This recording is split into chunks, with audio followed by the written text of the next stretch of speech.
ఆనందని తన భర్త శరణ్యని ఎలా వదిలేశారు అని అంటూ ఉండగా తను ఏ నేరం చెయ్యలేదని ప్రూవ్ అయ్యాకే పోలీసులు శరణ్యని వదిలేశారని ప్రౌడ్గా చెప్తూ ఉంటుంది ఆనంద. దాంతో కాస్త డిసప్పాయింట్ అవుతుంది అనన్య. అప్పుడు ఎస్ఐ మాట్లాడడం స్టార్ట్ చేస్తాడు. అంతేకాదు, విశాల్ డాక్టర్ గారు ట్రీట్ చేసిన మెంటల్ పర్సన్ని కూడా ఈరోజు ఇన్వెస్టిగేషన్ చెయ్యాలి అనుకుంటున్నాం అని అనగానే అనన్య, కాంచన ఇద్దరు ఉలిక్కి పడతారు.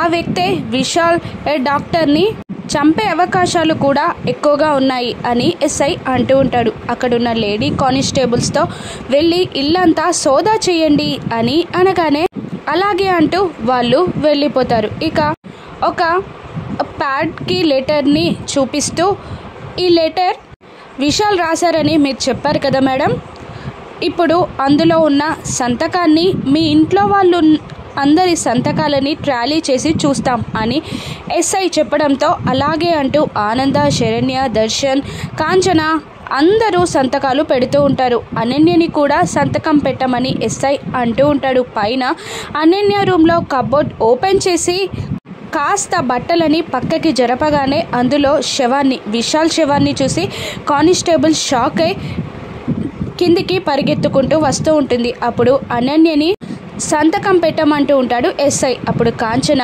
పిచ్చిది వచ్చి సంతకం పెట్టడం ఏంటండి అని అంటూ ఉంటుంది. కానిస్టేబుల్ పరిగెత్తుకుంటూ వచ్చి, సార్ ఆ రూమ్ కబోర్డ్లో శవం ఉంది అని చెప్పగానే అందరూ షాక్ అవుతారు. ఇక అనన్యకి ఏ గతి పట్టనుందో రాను ఎపిసోడ్స్లో చూద్దాం. Thank you for watching.